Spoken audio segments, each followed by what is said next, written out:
This audio is recorded by John Lothe. It's intended for educational purposes. If you find value in these works, and if you'd like to assist me in the production of these recordings, head over to my website where you can donate as little as $1 to help me continue making these. I really appreciate all your help. Thanks for having a look and a listen. Your friend, John Lothe.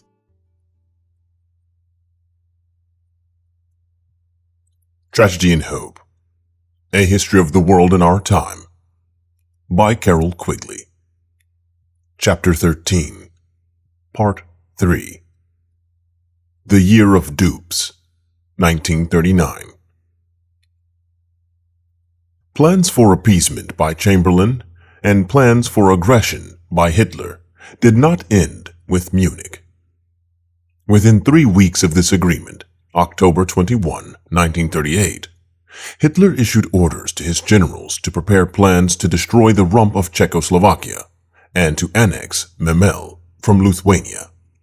A month later, he added Danzig to this list, although he signified his desire to achieve this through a revolutionary action without a war against Poland. This reluctance for war against Poland did not arise from any affection for peace, but from the fact that he had not made up his mind whether to attack France or Poland. He was inclined at first to attack westward and did not change his mind and decide to deal first with Poland until April 1st, 1939. The plans to attack France and the Low Countries soon were reported to London and Paris and had a good deal to do with building up the war spirit in those areas. In addition, Italian demands for territorial concessions from France in November 1938 aroused the fighting spirit of that country from the level to which it had sagged in September. Mussolini was seeking his share in the booty of appeasement, but lacked the strength to do much more than make a nuisance of himself. His followers staged a great demonstration in the Italian Chamber of Corporations on November 30th, 1938, in which there were loud demands for Nice, Corsica, and Tunis from France. In December, the old Laval-Mussolini Agreement of January 1935 was denounced as inadequate, and a violent anti-French campaign was waged in the Italian press. These disturbances were encouraged by Chamberlain when he pointedly announced in the House of Commons on December 12th that Britain was not bound to come to the aid of France or its possessions if they were attacked by Italy. Bonnet at once tried to repair this damage by asking Chamberlain to make a reference to the fact that Italy had bound itself to preserve the status quo in the Mediterranean in the Anglo-Italian Ciano-Perth Agreement of April 1938. Chamberlain refused. Bonnet at once pointed out to London that France had bound itself on December 4, 1936, to come to the assistance of Britain if it were attacked, and that this promise was still completely valid. Nonetheless, it was only on February 6th, when Hitler's plan to attack Holland and France almost immediately were reported in London, that Chamberlain could persuade himself to state in Commons that, quote, any threat to the vital interests of France, from whatever quarter it came, must evoke the immediate cooperation of this country. Closed quote. The Italian demands on France had two important results. The fighting spirits of the French people were revived by being threatened by such a weak power as Italy, and Bonnet was driven to a new appeasement of Germany. On December 6th, Ribbentrop came to Paris, signed a treaty of friendship and neutrality, and opened a series of economic discussions. On this occasion, the German foreign minister received from Bonnet the impression that France would give Germany a free hand in Eastern Europe. French fears that Britain would seek to detach Mussolini from Hitler by making concessions to Italy at the expense of France did not end until February 1939, and reached their peak in January, when Chamberlain and Halifax made a formal visit to Rome to recognize the King of Italy as Emperor of Ethiopia. This had been agreed between the two powers in the Ciano-Perth Agreement of April 1938 and was carried into effect in November, although the conditions originally set by Britain, the withdrawal of Italian troops from Spain, had not been fulfilled. Before Hitler could carry on any further aggressions, he had to dispose of the carcass of Czechoslovakia. He and Ribbentrop were outraged that they had been cheated out of a war in September, and immediately made up their minds to wipe the rest of Czechoslovakia off the map as soon as possible, and proceed to a war. The next time, said Hitler, he hoped no dirty pig would suggest a conference. Orders to plan an invasion of the rump of Czechoslovakia were ensued on October 21st, as we have said. Keitel's plan, presented on December 17th, provided that the task would be done by the peacetime army without mobilization. Any possibility of opposition from Britain or France was effectively disposed of by Lord Halifax's insistence that the guarantee to Czechoslovakia be worded so as to be binding on all four of the Munich powers jointly, or at least on three of them, and would not be accepted by Britain if worded in such a way as to bind the signers individually.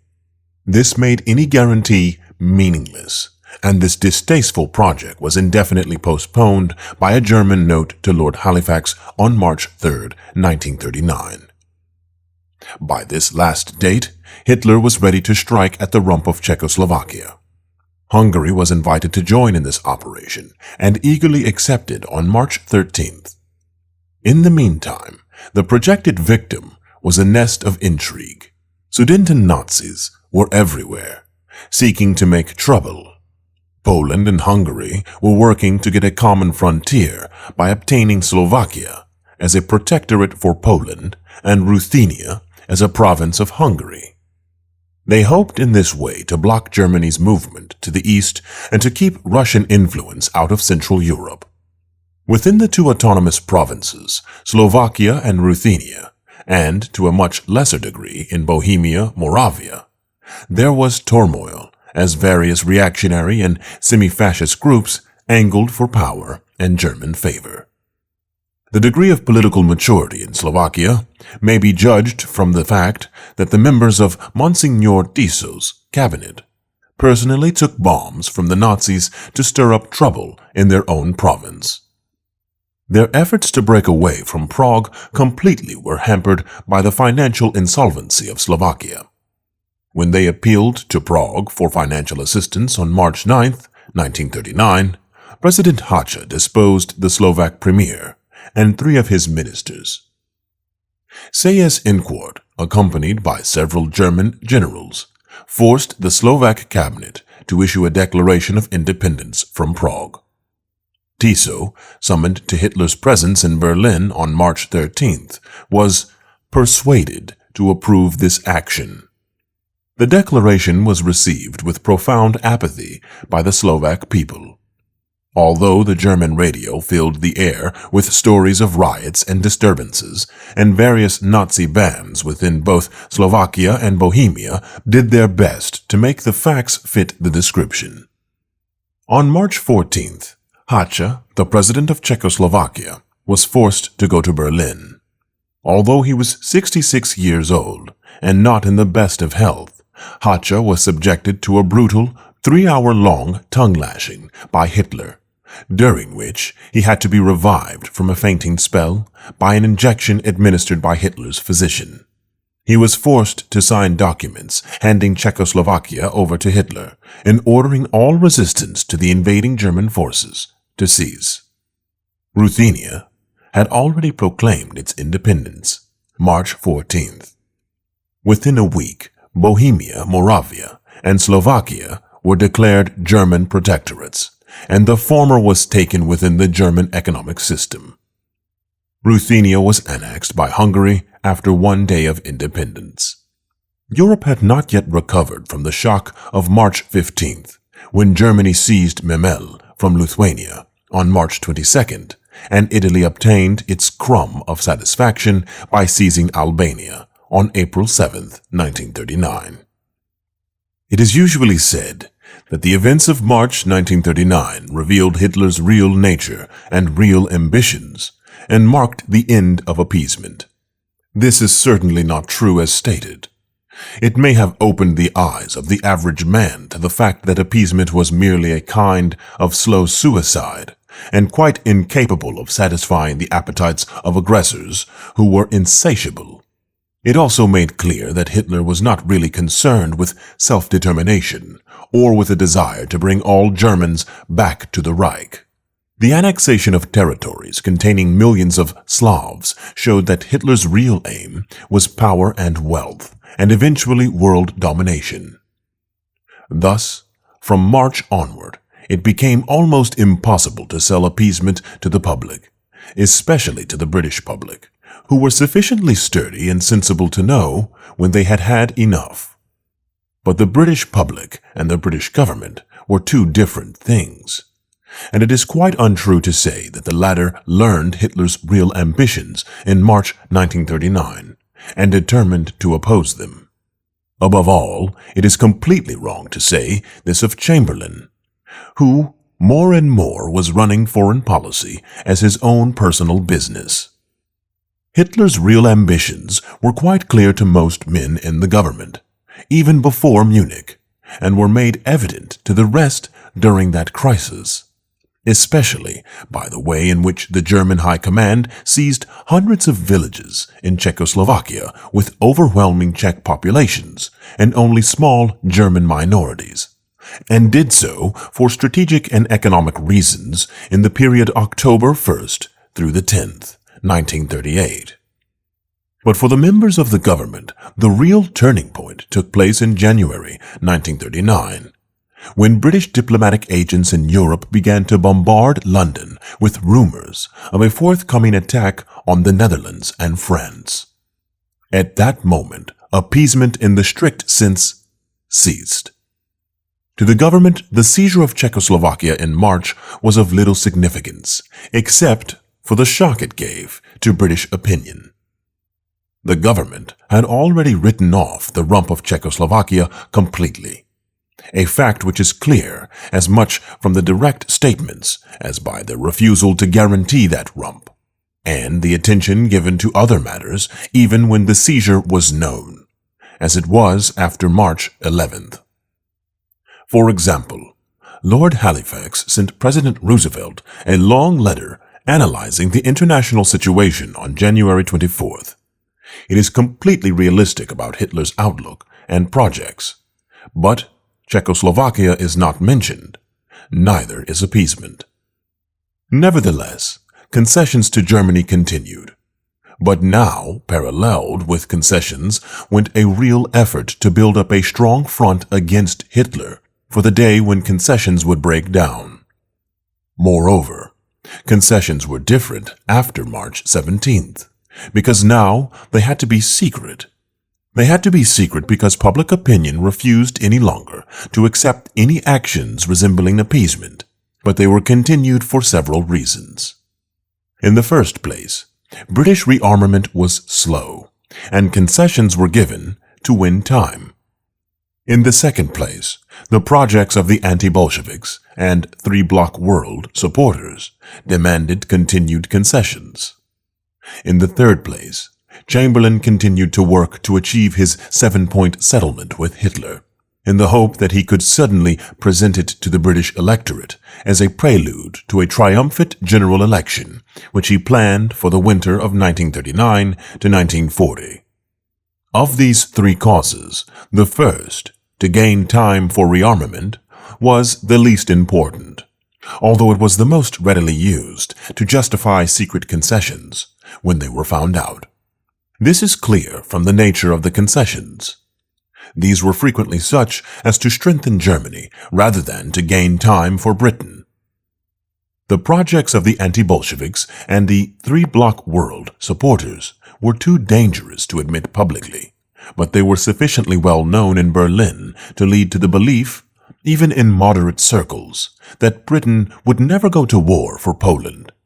For example, Weizsäcker, the German Secretary of State, chided Neville Henderson in June 1939 for abandoning his often repeated statement that England desired to retain the sea. The European continent could be left to Germany.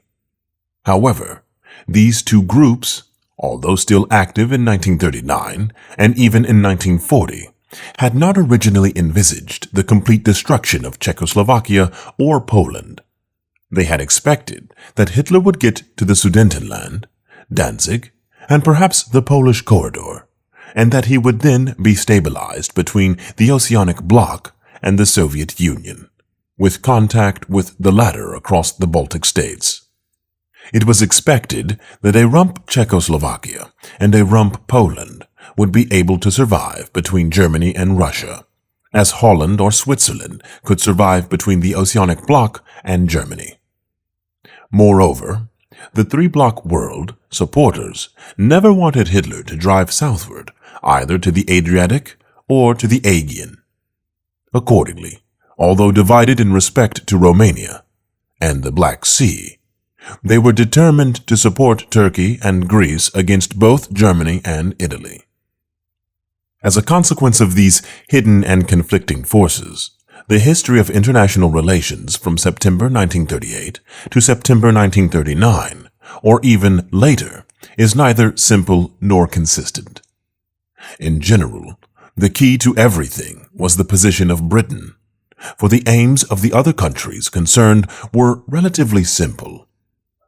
As a result of the dualistic, or, as Lord Halifax's biographers call it, the diarchic policy of Britain, there were not only two policies, but two groups carrying them out. The Foreign Office, under Lord Halifax, tried to satisfy the public demand for an end to appeasement and the construction of a united front against Germany. Chamberlain, with his own personal group, including Sir Horace Wilson, Sir John Simon, and Sir Samuel Hoare, sought to make secret concessions to Hitler in order to achieve a general Anglo-German settlement on the basis of the 7 points. The one policy was public, the other was secret. Since the Foreign Office knew of both, it tried to build up the peace front against Germany, so that it would look sufficiently imposing to satisfy public opinion in England and to drive Hitler to seek his desires by negotiation rather than by force, so that public opinion in England would not force the government to declare a war that they did not want in order to remain in office. This complex plan broke down because Hitler was determined to have a war merely for the personal emotional thrill of wielding great power, while the effort to make a peace front sufficiently collapsible so that it could be cast aside if Hitler either obtained his goals by negotiation or made a general settlement with Chamberlain merely resulted in making a peace front which was so weak it could neither maintain peace by the threat of force nor win a war when peace was lost. Above all, these involved maneuvers drove the Soviet Union into the arms of Hitler. This complex scheme meant that the British government accepted the events of March 15th, except for feeble protests. These were directed less against the deed itself than against the risk of agitating public opinion by the deed. On March 15th, Chamberlain told the Commons that he accepted the seizure of Czechoslovakia and refused to accuse Hitler of bad faith.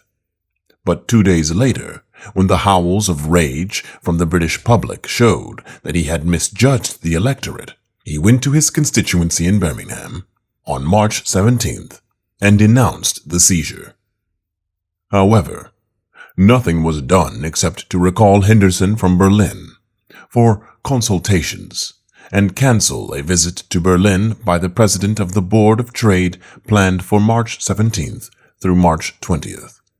The seizure was declared illegal, but was recognized in fact at once, and efforts were made to recognize it in law by establishing a British consulate general accredited to Germany at Prague.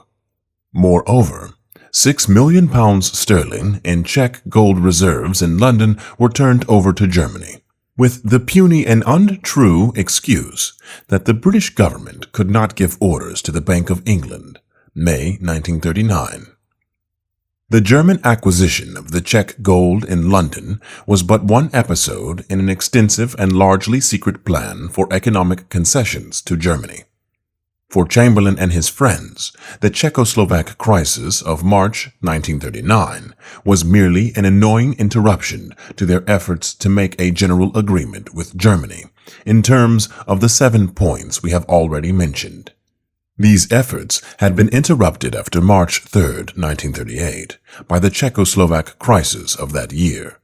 But they remained the chief item in Chamberlain's plans, and he tried to get Hitler to discuss these projects when the two leaders came face to face on September 15th at Berchtesgaden. Hitler interrupted and turned the discussion at once to the crisis. Again, after the Munich Agreement was signed on September 30th, Chamberlain tried to get Der Führer to discuss a general settlement, but he was evaded. This process was continued for a year. Chamberlain and his friends proposing concessions, and Hitler either evading or ignoring them. There was a slight change, however, after September 1938. Chamberlain's project was widening to include economic concessions, and the efforts to achieve it became increasingly secret, especially after the events of March 1939.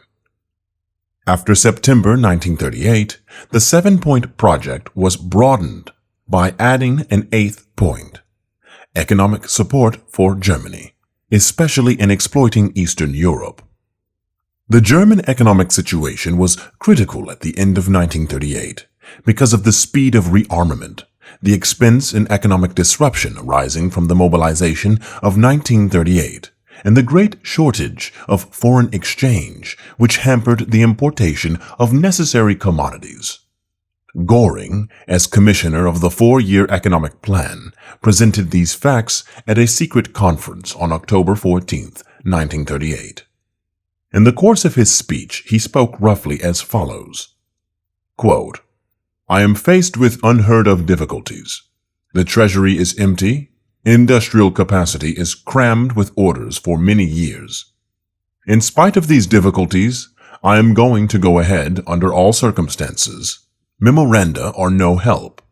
I want only positive proposals. If necessary, I am going to convert the economy with brutal methods to achieve this aim.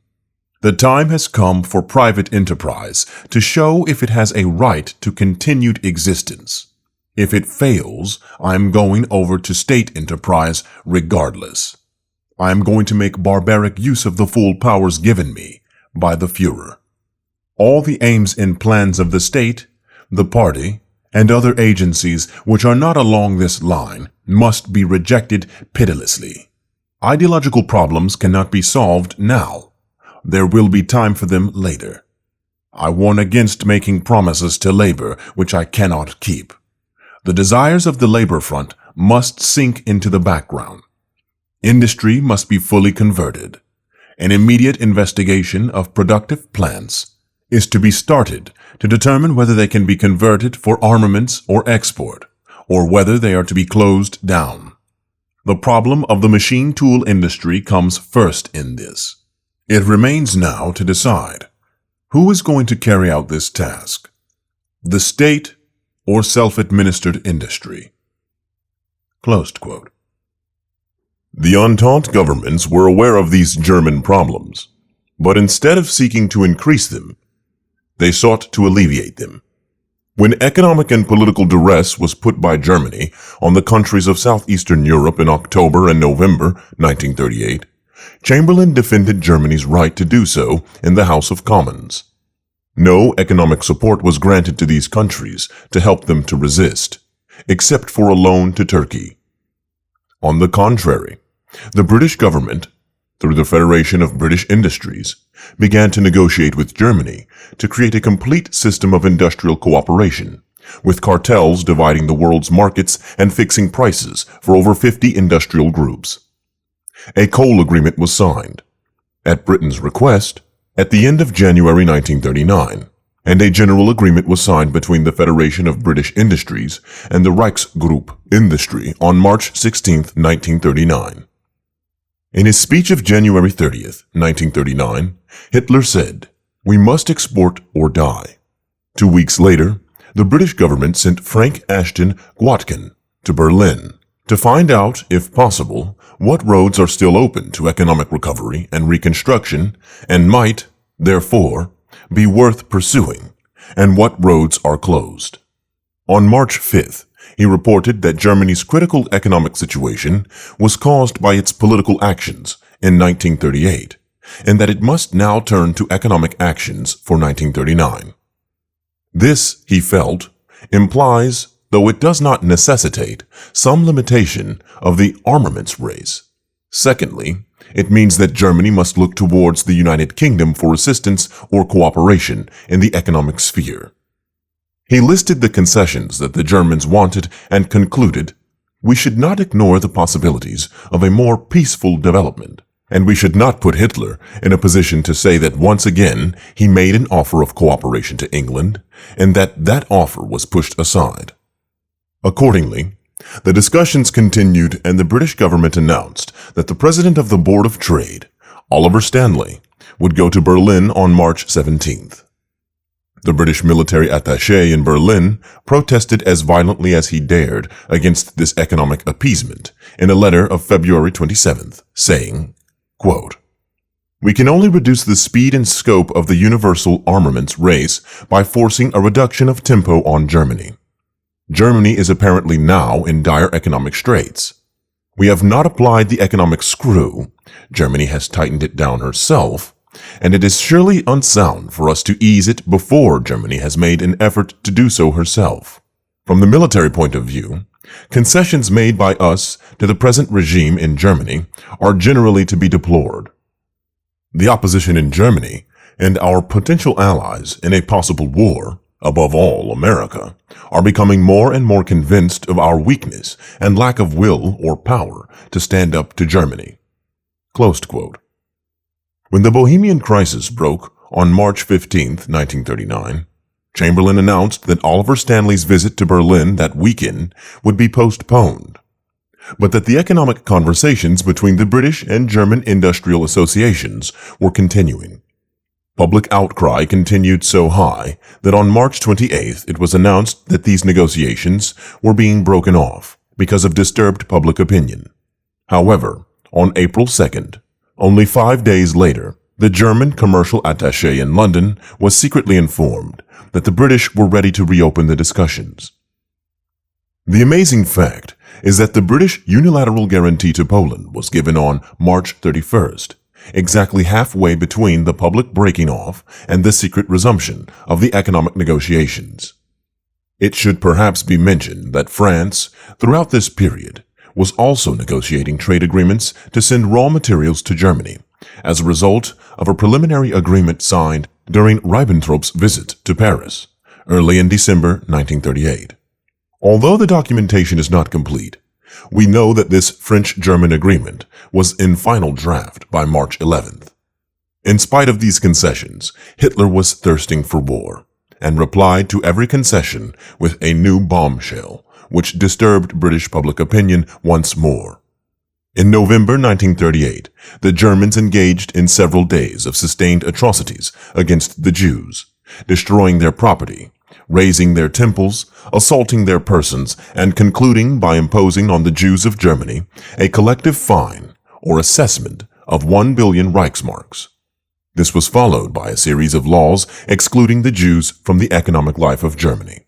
Public outrage at these actions was still high when in December 1938, the Germans announced that they were increasing their submarine fleet from 45% to 100% of Britain's, as provided in the Treaty of 1935, and were remodeling 2 cruisers under construction from 6-inch gun to 8-inch gun vessels. Every effort by Britain to persuade Germany not to do so, or even to word their announcement in a way which would allay public opinion, was rebuffed by Germany. Finally, in March, came the complete destruction of Czechoslovakia. At the same time, pressure began to be applied to Poland. Germany opened its negotiations with Poland in a fairly friendly way on October 24, 1938. It asked for Danzig and a strip a kilometer wide across the Polish corridor to provide a highway and 4-track railroad under German sovereignty. Poland's economic and harbor rights in Danzig were to be guaranteed, and the corridor across the corridor was to be isolated from Polish communication facilities by bridging or tunneling. Germany also wanted Poland to join an anti-Russian bloc. If these 3 things were granted, Germany was prepared to make certain concessions to Poland, to guarantee the country's existing frontiers, to extend the Non-Aggression Pact of 1934 for 25 years, to guarantee the independence of Slovakia, and to dispose of Ruthenia as Poland wished. These suggestions were generally rejected by Poland. They were repeated by Germany with increased emphasis on March 21st. About the same time, the Germans were using pressure on Romania to obtain an economic agreement, which was signed on March 23rd. On March 17th, London received a false report of a German ultimatum to Romania. Lord Halifax lost his head, and without checking his information, sent telegrams to Greece, Turkey, Poland, Bulgaria, and the Soviet Union, asking what each country was prepared to do in the event of a German aggression against Romania. 4 replied by asking London what it was prepared to do, but Moscow suggested an immediate conference in Bucharest of France, Britain, Poland, Romania, and the Soviet Union to try to form a united front against aggression, March 18, 1939. This was rebuffed by Lord Halifax, who wanted nothing more than agreement among these states to consult in a crisis, as if they would not do so anyway. Poland was reluctant to sign any agreement involving Russia. However, when news reached London of Hitler's demands on Poland, Britain suddenly issued a unilateral guarantee of the latter state, March 31st. This was extended to Romania and Greece after Italy's attack on Albania, April 13th. The text of Chamberlain's guarantee to Poland is of extreme importance. He said, quote, "Certain consultations are now proceeding with other governments. In order to make perfectly clear the position of His Majesty's government, in the meantime, before those consultations are concluded, I now have to inform the House of Commons that during that period, in the event of any action which clearly threatened Polish independence, and which the Polish government accordingly considered it vital to resist with their national forces, His Majesty's government would feel themselves bound at once to lend the Polish government all support in their power." This was an extraordinary assurance. The British government since 1918 had resolutely refused any bilateral agreement guaranteeing any state in Western Europe. Now they were making a unilateral declaration in which they obtained nothing but in which they guaranteed a state in Eastern Europe, and they were giving the state the responsibility of deciding when that guarantee would take effect, something quite unprecedented. A little thought will show that all these strange features really stultify the guarantee, and the net result was to leave the situation exactly where it had been before, except that a very severe warning had been conveyed in this fashion to Germany to use negotiation and not force. If Germany used force against Poland, public opinion in Britain would force Britain to declare war, whether there was a guarantee or not. The fact that Chamberlain's guarantee was temporary and unilateral left the British free to cancel it when necessary. The fact that it guaranteed Poland's independence and not its territorial integrity left the way open for Germany to get Danzig or the corridor by negotiation. And the fact that it came into effect when Poland wished made it impossible for Britain or British public opinion to refuse to accept any change which Poland worked out in negotiation with Hitler. Most of these points were recognized by the German government. They were pointed out in the Times of April 1st and accepted by Chamberlain. The guarantee was accepted by Bonnet, who, as long ago as November, had said that he wanted to get rid of both the Franco-Polish and the Franco-Soviet alliances. If the chief purpose of the unilateral guarantee to Poland was to frighten Germany, it had precisely the opposite effect. On hearing of it, Hitler made his decision to attack Poland by September 1st. Orders to this effect were issued to the German army on April 3rd, and the plans for Operation White, as it was called, were ready on April 11th. On April 28th, in a public speech to the Reichstag, Hitler denounced the Anglo-German Naval Agreement of 1935 and the German-Polish Non-Aggression Pact of 1934. He also announced the terms he had offered Poland, which had been rejected. As a result, negotiations broke off between the two powers and were never really resumed. Instead, the crisis was intensified by provocation acts on both sides.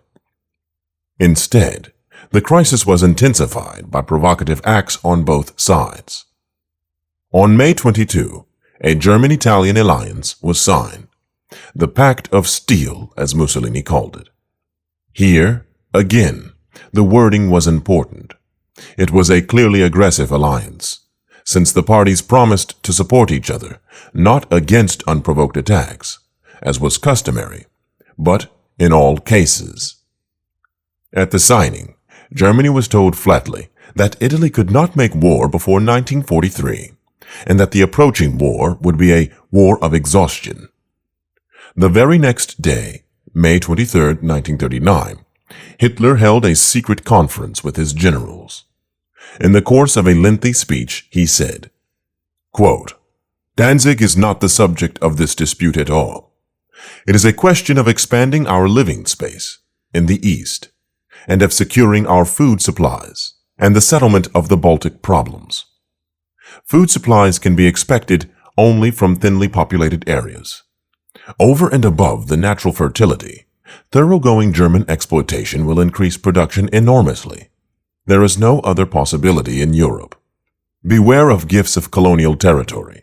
They do not solve the food problem. Remember blockade. If fate brings us into conflict with the West, possession of extensive areas in the East will be advantageous. We shall be able to expect excellent harvests, even less in wartime than in time of peace. The population of these non-German areas will perform non-military service and will be available as a source of labor. The Polish problem is inseparable from conflict with the West. Poland sees danger in a German victory in the West and will attempt to rob us of a victory there. There is, therefore, no question of sparing Poland, and we are left with the decision to attack Poland at the first suitable opportunity. We cannot expect a repetition of the Czech affair. There will be war. Our job is to isolate Poland. The success of this isolation will be the decisive factor. Therefore, the Führer must reserve the decision to give the final order to attack. There must be no simultaneous conflict with the Western powers, France and England. If there were an alliance of France, England, and Russia, I would have to attack England and France with a few annihilating blows. I doubt the possibility of a peaceful settlement with England. We must prepare ourselves for the conflict. England sees in our development the foundation of a hegemony which would weaken England. England is therefore our enemy, and the conflict with England will be a life-and-death struggle." Closed quote. In the face of this misunderstanding and hatred on the part of Hitler, and in the full knowledge that he had every intention of attacking Poland, Britain made no real effort to build up a peace front, and continued to try to make concessions to Hitler. Although the British unilateral guarantee to Poland was made into a mutual guarantee on April 6th, Poland guaranteed Britain's independence in exactly the same terms as Britain had guaranteed that of Poland on March 31st. No British-Polish alliance was signed until August 25th, the same day on which Hitler ordered the attack on Poland to begin on August 26th. Worse than this, no military agreements were made as to how Britain and Poland would cooperate in war. A British military mission did manage to get to Warsaw on July 19th, but it did nothing. Furthermore, economic support to rearm Poland was given late, in inadequate amounts, and in an unworkable form. There was talk of a British loan to Poland of £100 million in May, On August 1st, Poland finally got a credit of $8,163,300 at a time when all London was buzzing about a secret loan of £1 billion from Britain to Germany. The effects of such actions on Germany can be seen in the minutes of a secret conference between Hitler and his generals held on August 22nd. The Führer said, quote, "The following is characteristic of England. Poland wanted a loan from England for rearmament. England, however, gave only a credit to make sure that Poland buys in England, although England cannot deliver. This means that England does not really want to support Poland." Closed quote. Perhaps even more surprising is the fact that France, which had had an alliance with Poland since 1921, had no military conversations with Poland after 1925, except that in August 1936, Poland was given 2 billion francs as a rearmament loan, Rambouillet Agreement, and on May 19, 1939, the Polish Minister of War signed an agreement in Paris by which France promised full air support to Poland on the first day of war, local skirmishing by the third day, and a full-scale offensive on the 16th day. On August 23rd, General Gamlin informed his government that no military support could be given to Poland in the event of war until the spring of 1940, and that a full-scale offensive could not be made by France before 1941 to 1942. Poland was never informed of this change, and seems to have entered the war on September 1st in the belief that a full-scale offensive would be made against Germany in the West during September. The failure to support Poland by binding political, economic, and military obligations in the period before August 23rd was probably deliberate, in the hope that this would force Poland to negotiate with Hitler. If so, it was a complete failure. Poland was so encouraged by the British guarantee that it not only refused to make concessions, but also prevented the reopening of negotiations by one excuse after another until the last day of peace. This was quite agreeable to Hitler and Ribbentrop. When Count Ciano, the Italian foreign minister, who had been kept completely in the dark by the Germans, visited Ribbentrop on August 11th, he asked his host, quote, "What do you want, the corridor or Danzig?" Ribbentrop replied, "Not any longer." And he fixed on me those cold eyes of his. "We want war." Closed quote. Ciano was shocked and spent 2 days trying, quite vainly, to persuade Ribbentrop and Hitler that war was impossible for several years. In light of these facts, the British efforts to reach a settlement with Hitler and their reluctance to make an alliance with Russia were very unrealistic. Nevertheless, they continued to extort the Poles to reopen negotiations with Hitler, and continued to inform the German government that the justice of their claims to Danzig and the corridor were recognized, but that these claims must be fulfilled by peaceful means, and that force would be inevitably met by force. On the other hand, they argued, a German agreement to use negotiation would ultimately bring them the possibility of a disarmament agreement, colonial acquisitions, and economic concessions in a settlement with England. The same point of view had been clearly put by Lord Halifax at Chatham House on June 29th. The key was no use of force, but negotiations. Then a chance to settle the colonial problem, the questions of raw materials, trade barriers, Lebensraum, the limitations of armaments, and other issues. This emphasis on methods, with an accompanying neglect of the balance of power, the rights of small nations, or the danger of German hegemony in Europe, was maintained throughout. Moreover, the British continued to emphasize that the controversy was over Danzig, when everyone else knew that Danzig was merely a detail, and an almost indefensible detail. The real issue was Germany's plan to destroy Poland as one more step on the way to complete domination of Europe. Danzig was no issue on which to fight a world war, but it was an issue on which negotiation was almost mandatory. This may have been why Britain insisted that it was the chief issue. But because it was not the chief issue, Poland refused to negotiate, because it feared that if negotiation began, it would lead to another Munich, in which all the powers would join together to partition Poland.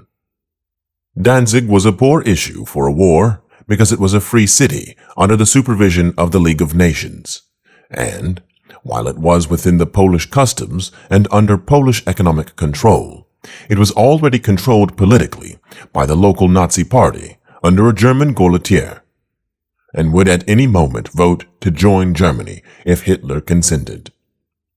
In the midst of all these confusions, the British opened negotiations to get Russia to join the peace front. Although the documents probably never will be published on the Soviet side, the course of the discussion is fairly clear. Both sides thoroughly distrusted each other, and it is highly doubtful if either wanted an agreement except on terms which were unacceptable to the other.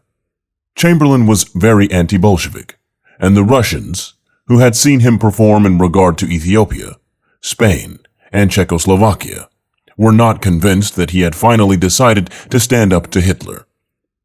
In fact, he had not. A few words on this last point are relevant here. We have mentioned that the economic discussions between Britain and Germany, which were publicly broken off on March 28th, were secretly reopened 5 days later.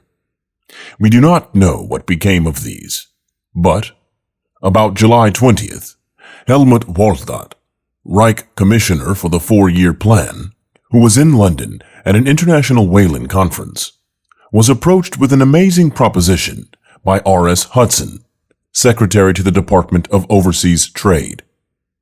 Although Walthat had no powers, he listened to Hudson and later to Sir Horace Wilson, Chamberlain's personal representative, but rejected their suggestion that he meet Chamberlain.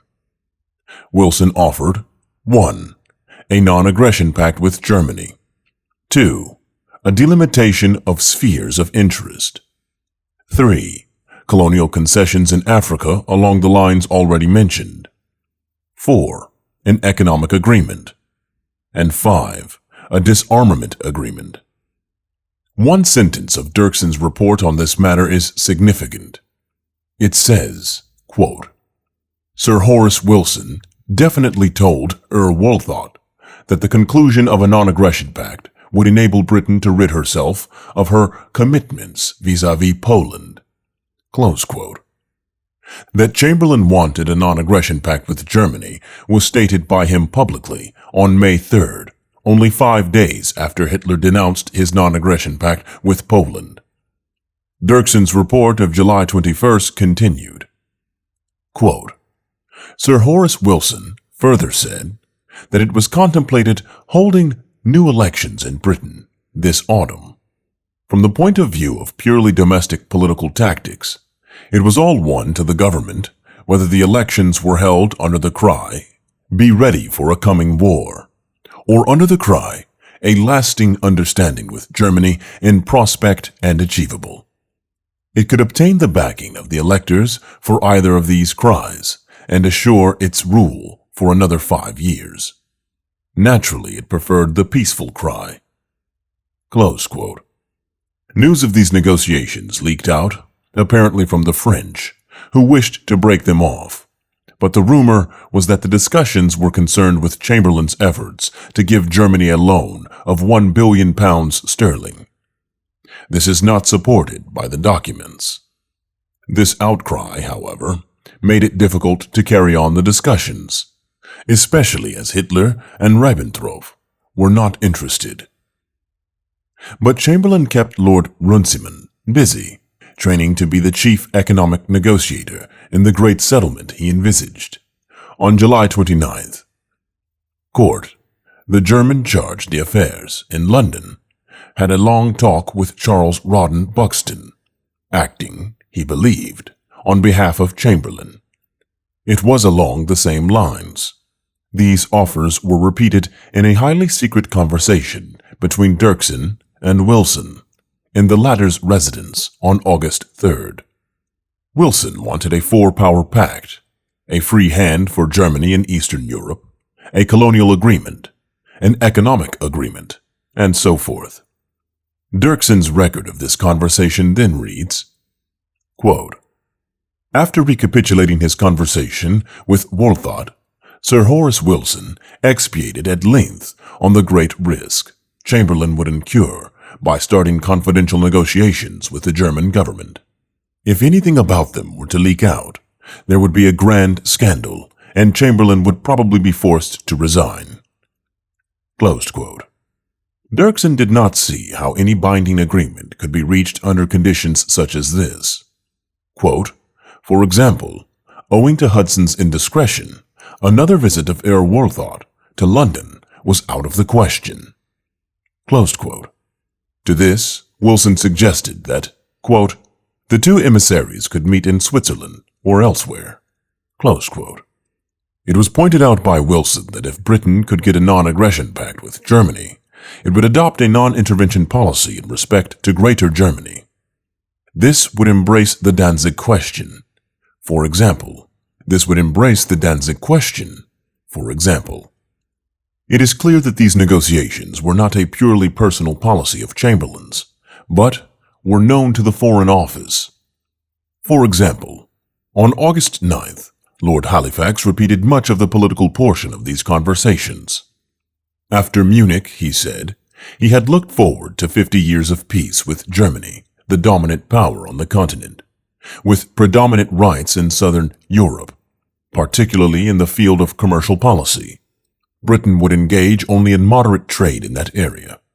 In Western Europe, Britain and France, protected from conflicts with Germany by the lines of fortification on both sides, and endeavoring to retain and develop their possessions by defensive means, friendship with America, friendship with Portugal, Spain, for the time being, an indefinite factor, which for the next few years at least would necessarily have to hold aloof from all combinations of powers. Russia, an out-of-the-way, vast and scarcely surveyable territory. Britain, bent on safeguarding her Mediterranean communications with the Dominions and the Far East. Closed quote. This was three-block world talk, straight from All Souls College or Clifton. It was impossible to keep negotiations such as these, or rather, proposed negotiations, secret. There can be no doubt that rumors about them reached the Russians in July 1939, and, by strengthening their ancient suspicions of Britain, made them decide to avoid any agreement with Britain and to take instead the non-aggression pact offered by Hitler.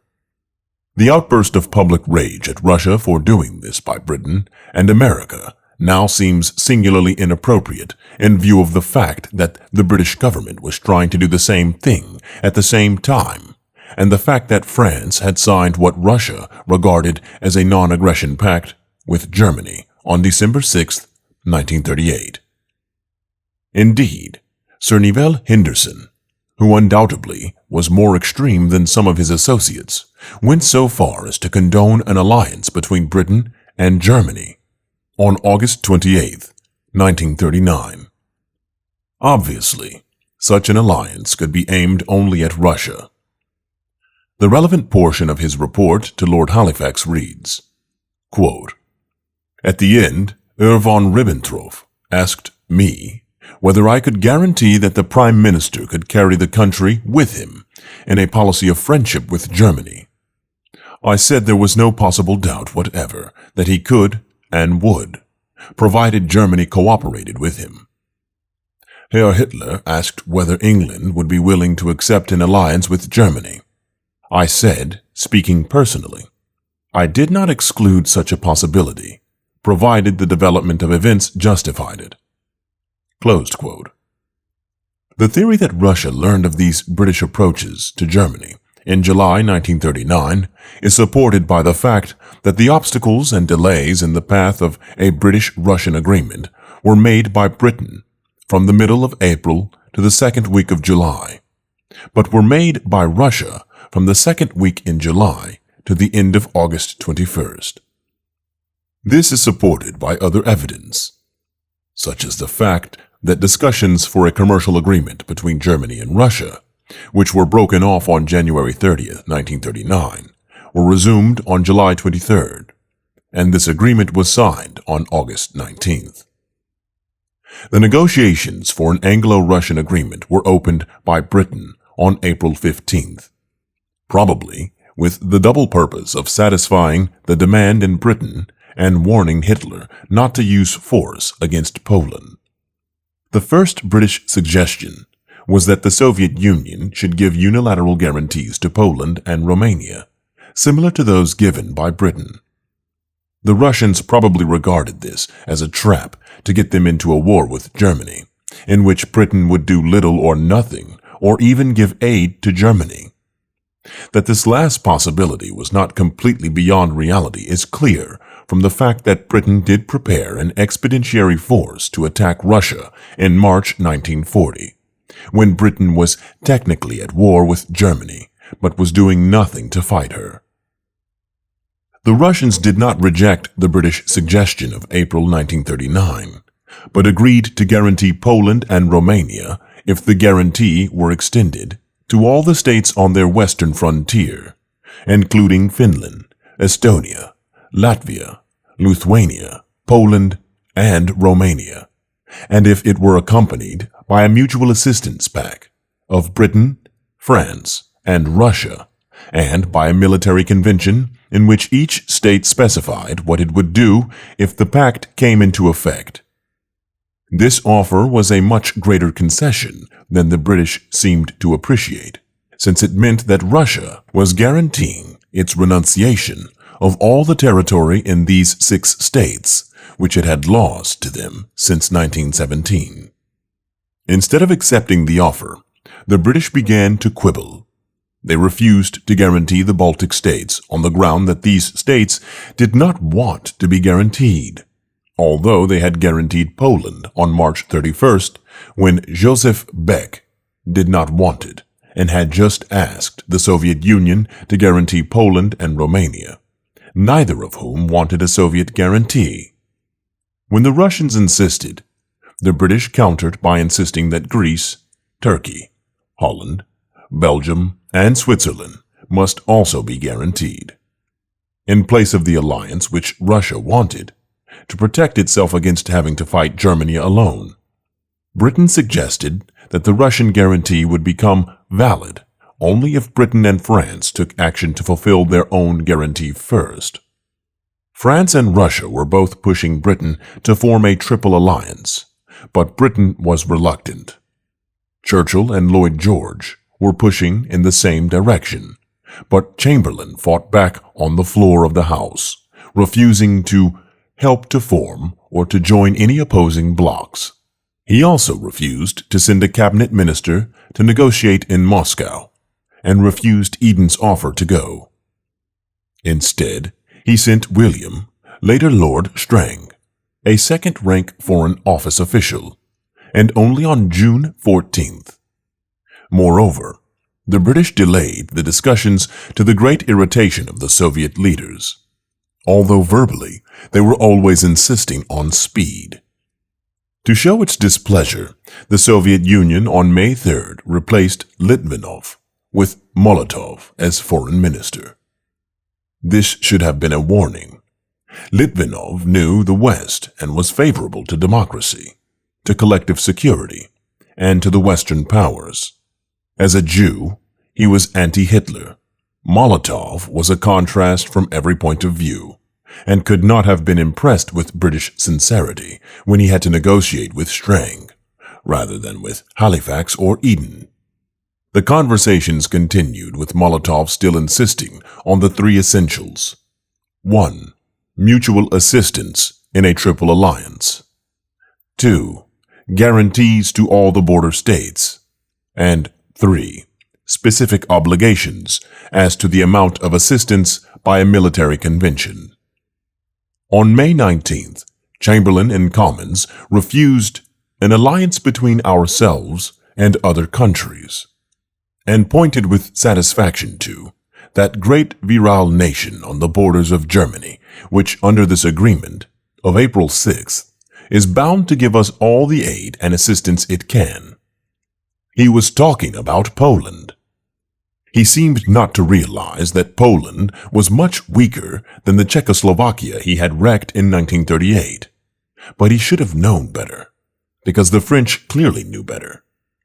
Poland, indeed, was opposed to any agreement of the Western powers with the Soviet Union, and refused either to be guaranteed by the latter or to accept military assistance from her, even if attacked by Germany. Poland feared that if Russian troops ever entered the areas which it had taken from Russia in 1920, they could never be persuaded to leave. When Russia suggested in May that the Polish-Romanian alliance of 1926, which was directed exclusively against Russia, should now be extended to oppose Germany as well, Poland refused, although Romania was willing. In the same month, Romania agreed to allow Russian troops to cross the country to oppose Germany if needed, and Romania's position was more delicate than Poland's regarding territory previously taken from Russia, because Russia had never recognized the Romanian acquisition of Bessarabia. On June 6th, Latvia, Estonia, and Finland sent a flat refusal to be guaranteed by Russia. The next day, Estonia and Latvia signed non-aggression treaties with Germany, and probably secret military agreements as well, since General Franz Alder, the German chief of staff, went at once to these countries to inspect their fortifications, which were being constructed by Germany. Strang arrived in Moscow only June 14th, almost 2 months after Britain had opened these discussions. By July, new difficulties arose because of the Russian insistence on a military convention as an integral part of any treaty. Britain demurred, but finally reluctantly agreed to conduct the military negotiations at the same time as the political negotiations. However, the members of the military mission took a slow ship, chartered for the occasion, speed 13 knots, and did not reach Moscow until August 11th. They were again negotiators of the second rank, an admiral who had never been on the Admiralty staff, a purely combat army general, and an air marshal who was an outstanding flyer, but not a strategist.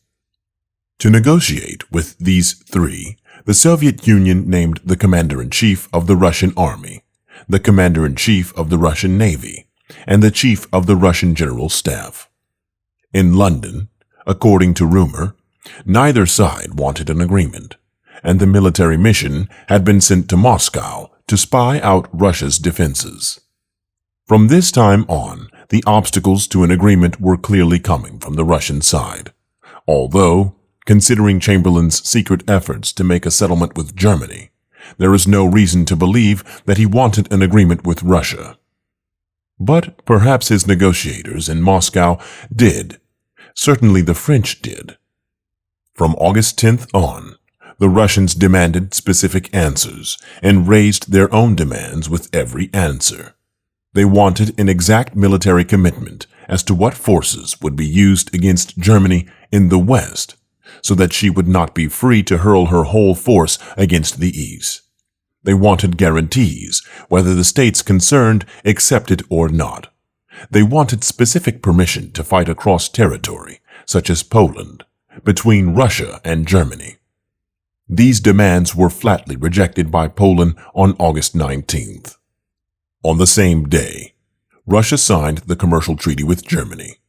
2 days later, France ordered its negotiators to sign the documents offered by Russia, including the right to cross Poland. But the Soviet Union refused to accept this signature until Poland consented as well. On the same day, it was announced that Ribbentrop was coming to Moscow to sign a non-aggression pact.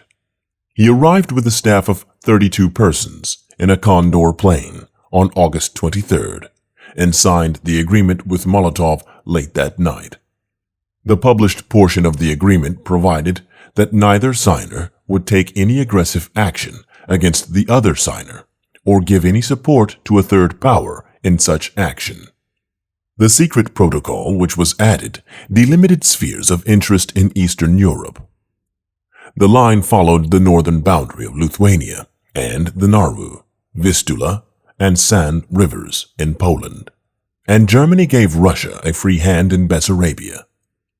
This agreement was greeted with a stunning surprise in the Entente countries. There was no reason why it should have been, as they had been warned of the possibility on numerous occasions by responsible persons, including Germans like Kurt and Weizsäcker. It was also stated that the negotiations leading up to the agreement had been going on for months, and that the Anglo-Soviet discussions accordingly were always a blind. The evidence seems to indicate that the first tentative approaches were made in May 1939 and were reported to Paris at once by the French ambassador, Robert Colandre, from Berlin. These approaches were distrustfully received by both sides and were broken off completely at Hitler's order on June 29th. They were reopened by the Germans on July 3rd. Only on August 15th did Molotov announce his conviction that the Germans were really sincere, and the negotiations proceeded rapidly from that point. While it is untrue to say that the German-Soviet non-aggression pact made the war inevitable, it certainly made it possible for Hitler to start his war with an easier mind. On August 25th, he gave the order to attack on August 26th, but cancelled it within a few hours, as word arrived that the British had signed an alliance with Poland that same day. Now began a week of complete chaos in which scores of people ran about Europe trying to avoid the war or to make it more favorable to their side. The British begged the Poles and the Germans to negotiate. The Italians tried to arrange another four-power conference. Various outsiders issued public and private appeals for peace. Secret emissaries flew back and forth between London and Germany. All this was in vain, because Hitler was determined on war. Most of his attention in the last few days was devoted to manufacturing incidents to justify his approaching attack. Political prisoners were taken from concentration camps, dressed in German uniforms, and killed on the Polish frontier as evidence of Polish aggression.